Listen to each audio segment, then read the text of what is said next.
جیسا کہ ربیع بن عامر نے کہا تھا ایران کے گورنر جنرل رستم کے دربار میں، خرجنا لنخرج العباد من عبادت العباد الى عبادت اللہ، کہ ہم نکلے ہیں اس لیے تاکہ بندوں کو بندوں کی بندگی سے نکال کر اللہ کی بندگی کی طرف لائیں، اور ظلم ادیان اور مذاہب کے ظلم و ستم سے نکال کر اسلام کے عدل و انصاف تک لائیں۔ تو یہ ایک ہر مسلم کا فریضہ ہے۔ العالمین والصلاة والسلام علی نبینا محمد وعلى آلہ وصحبہ اجمعین، اما بعد، فیقول الامام النووی رحمہ اللہ فی کتابہ الاربعین النوویہ الحدیث الثامن عن ابن عمر رضی اللہ عنہما انه قال سمعت رسول الله صلى الله عليه وسلم يقول امرت ان اقاتل الناس حتى يشهدوا ان لا اله الا الله وان محمدا رسول الله ويقيموا الصلاة ويؤتوا الزكاة فإذا فعلوا ذلك عصموا مني دماءهم وأموالهم إلا بحق الإسلام۔ سامعین، 40 نوویہ کا درس مسلسل چل رہا ہے۔ 8ویں حدیث آج کے درس میں آپ کے سامنے بیان کی جائے گی، اور اس مہینے غالباً یہ واحد درس ہے، کیونکہ 10 تاریخ اور 17 تاریخ کو میں یہاں نہیں رہوں گا، اور 23 تاریخ کو خواتین کا درس ہوگا۔ جو عالمات آنی ان کو آنا ہے وہ ان سے باتیں ہو چکی، تو انشاءاللہ اب یہ درس دسمبر کے پہلی تاریخ کے آس پاس میں ہوگا۔ حضرت عبداللہ بن عمر کہتے ہیں کہ نبی صلی اللہ علیہ وسلم فرمایا کہ مجھے حکم دیا گیا کہ میں لوگوں سے لڑوں یہاں تک کہ وہ اس بات کی گواہی دے کہ اللہ کے علاوہ کوئی معبود برحق نہیں ہے اور محمد صلی اللہ علیہ وسلم اللہ کے رسول ہیں، نماز قائم کریں، زکوٰۃ ادا کریں۔ جب وہ ایسا کریں گے تو اپنی جان و مال کو مجھ سے محفوظ کر لیں گے سوائے اسلام کے حق کے۔ مشہور حدیث ہے۔ انسانی تاریخ رہی ہے کہ جب بھی کوئی نبی یا رسول آیا ہے اللہ کے دین کو لے کر، اللہ کی شریعت کو لے کر، تو لوگ 2 گروپ میں بڑھ گئے۔ لوگوں میں سے ایک طبقہ ایسا رہا جنہوں نے اس نبی کی دعوت کو قبول کیا، لبیک کہا، ان کی لائی ہوئی شریعت پر وہ ایمان لائے، اور دوسرا طبقہ ایسا رہا جس نے ان کی لائی ہوئی شریعت کا انکار کیا، ان سے دشمنی کی، اللہ کا پیغام یا اللہ کا نور اللہ کے بندوں تک روکنے میں کے لیے انہوں نے پوری کوششیں کی۔ یہ لوگوں کا مزاج رہا۔ سورہ محمد میں اللہ نے اسی کی وضاحت کی، کہا ذالک بأن الذین کفروا اتبعوا الباطل وأن الذین آمنوا اتبعوا الحق من ربهم كذلك یضرب اللہ للناس امثالهم۔ بات تو یہ ہے کہ جن لوگوں نے اللہ کا انکار کیا انہوں نے باطل کی پیروی کی، اور مومنوں نے حق کی پیروی کی۔ اللہ ایسے ہی لوگوں کے لیے مثالیں بیان کرتے ہیں۔ تو یہ حق و باطل کی لڑائی شروع سے ہے اور جاری رہے گی یہاں تک کہ اللہ اپنا فیصلہ کرتا ہے۔ تو جو اہل حق ہیں ان کو خطاب کیا گیا کہ اللہ کے نور کو اللہ کے بندوں تک پہنچاؤ۔ جو شریعت ہے، اسلام کی تعلیم ہے، یہ ایک روشنی ہے جو لوگوں کو گمراہی کی تاریکیوں سے ہدایت کی روشنی کی طرف لاتی ہے۔ اسی لیے اللہ نے کہا اللہ ولی الذین آمنوا یخرجہم من الظلمات الی النور۔ اللہ مومنوں کا ولی ہے، دوست ہے، جو انہیں تاریکیوں سے نور کی طرف لے آتا ہے۔ والذین کفروا اولیاؤہم الطاغوت، اور جنہوں نے کفر کیا ان کے اولیاء کون ہیں؟ طاغوت ہیں۔ اور طاغوت عربی زبان میں ہر اس چیز کو کہتے ہیں جس کی عبادت کی جائے اللہ کو چھوڑ کر۔ تو شیطان ان کے لیے کبھی طاغوت ہے، ابلیس طاغوت ہے، ان کے بت اور صنم ان کے لیے طاغوت کی حیثیت رکھتے ہیں۔ اللہ نے کہا یہ لوگ انہیں نور سے نکال کے تاریکیوں میں دھکیلنا چاہتے ہیں۔ تو حق و باطل یا روشنی اور تاریکی، ہدایت اور ضلالت کی یہ لڑائی مسلسل جاری اور ساری ہے اور رہے گی۔ اسی لیے اللہ کے نبی نے کہا کہ مجھ کو حکم ہے کہ میں اس کلمے کو دنیا کے ہر بندے تک پہنچانے کی کوشش کروں۔ بعثت الی الناس کافہ، تمام لوگوں کی طرف میں نبی مبعوث کیا گیا ہوں۔ اللہ کے نبی کہتے تھے کہ اس پچھلے زمانے میں جو نبی آتے تھے وہ اپنی قوم کے لیے خاص ہوا کرتے تھے. کان النبی یبعث الی قومہ خاصۃ وبعثت الی الناس عامہ. اور میری خوبی یہ ہے کہ میں تمام لوگوں کے لیے رسول بنا کر بھیجا گیا. اور غور کیجیے گا، بہت سارے لوگ جو اسلام کو کے دشمن ہیں وہ کہیں گے کہ اس کا مطلب ہے اسلام لڑنے کے لیے آیا ہے، مارنے کے لیے آیا ہے. ایسی کوئی بات نہیں. قتال کا کبھی یہ مطلب نہیں ہوتا کہ کسی کو مارا جائے، کیونکہ اسلام تو روڈ میپ بنایا ہے کیسے دوسروں سے باتیں کرنی. جو لوگ حق کا انکار کرتے ہیں، اللہ نے کہا ادعو الی سبیل ربک بالحکمۃ والموعظۃ الحسنۃ وجادلہم باللتی ہی احسن. اپنے رب کی طرف بلاؤ حکمت کے ساتھ، دانائی کے ساتھ، دانائی کے ساتھ. اور نبی صلی اللہ علیہ وسلم پہ قربان جائیے کہ دیکھیے کیسے آپ نے حکمت کے ساتھ دعوت دی. شراب ام الخبائث ہے، یعنی ساری برائیوں کی جڑ ہے. جب شروع میں مکہ میں 13 سال نبی صلی اللہ علیہ وسلم بتا گئے اور مدینے میں 2 سال، یعنی 23 سال کا جو ڈیوریشن ہے نبی صلی اللہ علیہ وسلم کی نبوت کا، اس میں سے تقریباً 15 سال تک مسلمان شراب پیتے رہے، منع نہیں کیا گیا. کیوں؟ کیونکہ ان کی گھٹی میں شراب تھی، تو اتنی آسانی سے چھوڑنے والے نہیں تھے. اسٹیپ بائی اسٹیپ منع کیا گیا. کہا اللہ نے یسألونک عن الخمر والمیسر، لوگ شراب اور جوئے کے بارے میں پوچھتے ہیں آپ سے، کہہ دیجیے فیہما اثم کبیر، بڑے گناہ کی چیز ہے. آج جوا پھر نئی شکل میں آ گیا ہے، یہ ڈریم 11 موبائل پہ نہ جانے کن کن گیموں کی شکل میں. کچھ فائدے بھی ہیں. نماز پڑھائی ایک صحابی نے اور غلطی کر بیٹھے، چونکہ نشے کی حالت میں منع کر دیا گیا. لا تقربوا الصلاة وانتم سکارى، نماز کے قریب مت جاؤ اس حال میں کہ نشے میں. حضرت عمر کو جب پتہ چلا وہ بار بار کہتے تھے کہ اللہ کافی شافی بیان اتار. تب جا کے سورہ مائدہ کی آیت نازل ہوئی 7ویں پارے میں، کہا یا ایھا الذین آمنوا انما الخمر والمیسر والانصاب والازلام رجس من عمل الشیطان فاجتنبوہ لعلکم تفلحون. اے ایمان والو، شراب، یہ جوا، یہ پانسے، اس طرح کی چیزیں شیطان کی گندگیاں ہیں، اسے چھوڑ دو تاکہ تم کامیاب ہو سکو. افریقہ میں ادھر ہی عبد الرحمن السمیت کویت کے مشہور عالم ہیں، میں کئی بار حوالہ بھی دے چکا ہوں. لاکھوں لوگ بلا مبالغہ کہہ دیجیے، ڈاکٹر تھا یہ بندہ، ان کے ہاتھوں اسلام قبول کیا. 22 سے زیادہ یونیورسٹیاں بنائی، نہ جانے کتنے ہاسپٹلس بنائے. تو انہوں نے لکھا ہے کہ ایک علاقے میں ایک شخص کی دعوتی مشن میں غلطی کی وجہ سے پورا قبیلہ اسلام سے پھر گیا تھا. پورا کا پورا قبیلہ کہاں سے نکال کے اندرونی علاقوں میں وہ آباد تھا. دعوت دی وہاں کے قبیلے کے سردار کو، اسلام قبول کرو، کر لیا. اب اس نے اس پہ پریشر ڈالنا شروع کیا کہ اسلام میں ختنہ کرانا ہوتا ہے، آپ کو کرانا ہوگا، آپ مسلمان نہیں ہوئے. حالانکہ اس کو ڈیلے کیا جا سکتا تھا، کیونکہ اس قوم کا عقیدہ یہ تھا کہ ان کے سردار کا خون بہا تو ان کے اوپر ہلاکت آئے. یہ پہلے سے ان کے یہاں چلتا آ رہا تھا. تو اسلام قبول کرنے کے بعد ایک داعی کی غلط طریقے سے دعوت کے نتیجے میں وہ پورا کا پورا قبیلہ دین سے پھر گیا. اسی لیے کہا گیا جادلہم باللتی ہی احسن. مثال موجود تھی نبی صلی اللہ علیہ وسلم میں، شراب 15 سال بعد جا کے اللہ نے حرام کیا. جان رہے تھے کہ یہ چیز ان کی گھٹی میں ہے، تو دھیرے دھیرے، اسی لیے دعوت کے میدان میں کام کرنے والوں کو کہا جاتا ہے کہ صبر کے ساتھ ایک بیٹھ جا کے ساری چیزوں سے ان کو منع مت کیجیے. جو کفر ہے، شرک ہے، ان چیزوں سے روکیے. تو برائیوں سے روکنے میں بھی کہا گیا لوگوں کی حالت کا مراعات کیا جائے.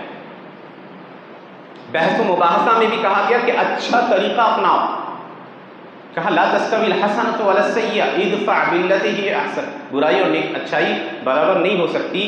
اگر کوئی آپ پہ زیادتی بھی کرے تو اچھے طریقے سے اس کو دفع کیجیے. تو کوئی یہ نہ سمجھے کہ نبی صلی اللہ علیہ وسلم کے اس قول کا یہ مطلب ہے کہ مجھے لڑنے کا حکم دیا گیا، یہاں تک کہ لوگ اللہ کی وحدانیت کی گواہی اور محمد صلی اللہ علیہ وسلم کی رسالت کی گواہی دے. اس کا مطلب ہے کہ ہر ایک سے لڑتے پھرے نہیں. اللہ کے نبی نے کر کے دکھایا. لڑنا کیا ہے؟ وہ قتال، وہ جہاد، وہ کوششیں، وہ دین کے لیے جو بھی کوشش آپ کرتے ہیں وہ اس میں شامل ہے. مفہوم کو ایک دم تنگ کر دیا گیا کہ غیر مسلموں سے لڑائی کرنے کو قتال کہتے ہیں. ایسا کی ایسا نہیں، بڑا وسیع مفہوم ہے. وہ ایک مفہوم ہو سکتا ہے لیکن بڑا وسیع مفہوم ہے. دین کے لیے آپ کی ہر کوشش یہ قتال میں شامل ہو جائے گی. دین کی سربلندی کے لیے، لا الہ الا اللہ کی کلمے کو بلند کرنے کے لیے، ہم کسی کو مجبور کرنے کے لیے نہیں آئے۔ اللہ نے کہا لا اکراہ فی الدین قد تبین الرشد من الغی، دین میں کوئی زبردستی نہیں کہ ہم کسی کافر کو کہیں کہ زبردستی مسلمان ہو، کہا ہدایت گمراہی سے واضح ہو چکی۔ اللہ نے کہا افانت تکرہ الناس حتی یکونوا مومنین، کیا لوگوں کو مجبور کیجیے گا کہ مومن ہو جائے؟ کہا لوگوں کی حقیقت بتاتے ہوئے کہا وما اکثر الناس ولو حرصت بمؤمنین، لوگوں کی اکثریت کتنے بھی حریص اور خواہاں ہو جائیے آپ، ایمان لانے والے نہیں۔ سورہ کہف میں کہا لعلک باخع نفسک علی آثارہم ان لم یؤمنوا بہذا الحدیث اسفا، کہ آپ اپنی جان ہلاک کر لیجئے گا اگر یہ اس قرآن پہ ایمان نہیں رکھتے ہیں غم کرتے ہوئے۔ تو ہمارا اور آپ کا کام یہ ہے کہ پہنچا دیجیے، پیغام پہنچا دیجیے، عمل کرے نہ کرے یہ اس کے اوپر اللہ اس کو ہدایت دے گا، دین کی طرف آ جائے گا۔ آپ کا اجر اللہ پہ واجب ہو گیا، آپ نے اپنی ذمہ داری ادا کر دی، واجب ہو گیا۔ اللہ کے نبی صلی اللہ علیہ وسلم نے کہا کہ میں نے بہت سارے نبیوں کو دیکھا کہ قیامت کے دن وہ آئیں گے تنہا، تو اس کا یہ مطلب نہیں کہ وہ نبی اپنی دعوت میں سچے نہیں تھے، سچے تھے۔ اور ایک چیز اور یاد رکھی کہ اخلاص کے ساتھ بلائیے گا تو اللہ اس بات میں اثر ڈال دے گا۔ اپنی طرف نہیں بلا رہے ہیں، ان سے لوگوں سے پیسے یا مال و دولت کی امید نہیں رکھتے، لوگوں سے کسی شہرت کی امید نہیں رکھتے، تو اللہ بات میں اثر ڈال دیتا۔ دشمن کتنا بھی طاقتور کیوں نہ، موسیٰ علیہ السلام کو دیکھ کے پورے فرعون کے جادوگروں کو اکٹھا کر لیا گیا تھا۔ فجمع السحرة لمیقات یوم معلوم، سارے کے سارے جادوگر اکٹھے ہو گئے اور اپنی جادو کے کرامات دکھانے لگے۔ ڈرے موسیٰ، کہا فأوجس فی نفسہ خیفۃ موسیٰ، موسیٰ اپنے نفس میں ڈر محسوس کیا کہ ان کا سامنا ہم کیسے کریں گے۔ اللہ نے کہا مت ڈرو، لا تخف وَأَلْقِ مَا فِي يَمِينِكَ، جو ہے وہ ڈال دو۔ ایک بات کہی انہوں نے، ایک بات کہی جادوگروں سے، کہا لا تفتروا علی اللہ کذبا فیسحتکم بعذاب، اللہ پر جھوٹ مت باندھو نہیں تو تمہیں دردناک عذاب سے دوچار کرے گا۔ اتنا سا جملہ کہا، جادوگروں کی پوری بھیڑ پہ گویا سانپ سن گیا، آپس میں مشورہ کرنے لگے، یہاں تک کہ سب کے سب موسیٰ اور ہارون کے رب پہ ایمان لیا۔ تو کہا علماء نے کہ موسیٰ چونکہ اپنی کلام اپنی دعوت میں سچے تھے، ان کی ایک تقریر یعنی ایک جملہ ایک سینٹنس نے اتنا اثر کیا کہ جادوگروں کی پوری جماعت مسلمان ہوئی۔ تو ہم کسی کو بزور شمشیر کہتے ہیں کہ بزور شمشیر اسلام کی طرف نہیں لاتے۔ ہمارے اخلاق ہمارے کردار اس طرح ہونے چاہیے تھے کہ وہ اسلام کی طرف مائل ہوتے۔ آپ نے پڑھا ہوگا، بارہا سنتے رہے کہ اسلام اس ملک میں جب ساؤتھ انڈیا میں آیا تھا تو وہاں کوئی لڑائی وڑائی نہیں ہوئی تھی، وہاں مسلمانوں کے اخلاق اور کردار کو انہوں نے دیکھا۔ کپڑے کے تاجر رہتے تھے، زیادہ تر تھان بیچا کرتے تھے، کہتے کہ یہ والا تھان مت لو، اس میں فلاں عیب ہے، یہ لے لو یہ بڑھیا ہے۔ شروع میں مذاق اڑایا، کہا کہ بیوقوف لوگ، لیکن دیکھا کہ پوری کی پوری قوم کا یہ حال ہے تو جستجو کا جذبہ پیدا ہوا کہ کیسے لوگ ہیں جو اپنے سامان کی برائی بھی بیان کر دیتے ہیں، یہاں تو ٹھگنے کا رواج۔ تب کہا گیا کہ ہمارے مذہب میں کسی کو دھوکہ دینا جائز نہیں۔ اتنا متاثر ہوئے اس ایریا میں، کیرلا میں آج 30 سے زائد % مسلمان ہیں، انہی کے نسل سے۔ تو اخلاق و کردار برونائی میں ملیشیا کی مثال لے لیجیے، جو روحانیات کی طرف اس ملک کا سفر ہے، دنیا میں سب سے زیادہ اسلامی قوانین پر عمل کرنے والا ملک سعودی عرب ہی نہیں ہے، ملیشیا کے مسلمان سب سے زیادہ، آج کی رپورٹ کے مطابق سب سے زیادہ جو اسلامی نظام ہے اور طریقہ حیات ہے اس کے مطابق دنیا میں کوئی قوم زندگی گزارتی ہے تو وہ ملیشیا کی قوم، کوئی عربی ملک نہیں۔ تو اس ملک کا بھی سفر عجیب رہا اسلام کی طرف۔ یہ لوگ پہلے بودھزم کی طرف آئے روحانیات کی تلاش میں، اور پھر بودھزم کی طرف سے اسلام کی طرف سفر کیا عراقی اور یمنی تاجروں کی جماعت کے حوالے سے، جو سماترا انڈونیشیا سے لے کر ملیشیا تک بکھرے پڑے، آج بھی ان کی بڑی آبادی وہاں۔ تو کردار سے اسلام کو ثابت کرنے کی ضرورت ہے۔ نبی صلی اللہ علیہ وسلم کے زمانے میں ایک نصرانی تھا، صحیح بخاری کی مشہور حدیث، اسلام لے آیا، لکھنا پڑھنا جانتا تھا، جب وہی نازل ہوتی تو نبی صلی اللہ علیہ وسلم اس کو بلا بھیجتے تھے، کہتے تھے کہ لکھ لو، مرتد ہو گیا اور کہنے لگا کہ محمد تو کچھ نہیں جانتے، میں جو لکھ دیتا ہوں وہ پڑھ لیتے ہیں۔ اللہ نے اس کو اس کی عبرتناک سزا دی۔ اللہ کے نبی نے اس کو یہ نہیں کیا کہ جا کے اس کی گردن اڑا دی، نہیں کیا، بلکہ چھوڑ دیا اللہ کے اوپر اس کا انجام۔ کہا مرا تو زمین میں دفن کیا گیا، قبر نے اس کی لاش پھینک دی۔ عیسائیوں کو لگا مدینے کے کہ محمد صلی اللہ علیہ وسلم ان کے ساتھیوں نے ایسا کیا۔ اگلے دن کافی گڈھا کھودا گیا، پھر ڈالا گیا، پھر اس کی لاش اگلے دن باہر نکلی پھینکی تھی۔ تیسرے دن بھی ایسا ہی ہوا تو سمجھ گئے کہ محمد صلی اللہ علیہ وسلم کے ساتھیوں کا یہ نہیں ہے، کوئی اس میں ہاتھ نہیں ہے، بلکہ اس شخص کے ارتداد کی وجہ سے اور دین کو چھوڑ دینے کی وجہ سے ایسا ہے، نتیجہ یا انجام بدل رہا ہے۔ تو اس پہلو کو سمجھا جائے کہ اسلام تلوار کے زور پہ نہیں آیا۔ ہاں اگر آپ طاقت میں ہیں، قوت میں ہیں، تو اسلام آیا ہے دنیا میں غلبہ کے لیے، اللہ کے پیغام کو بلند کرنے کے لیے، لتکون کلمۃ اللہ العلیٰ۔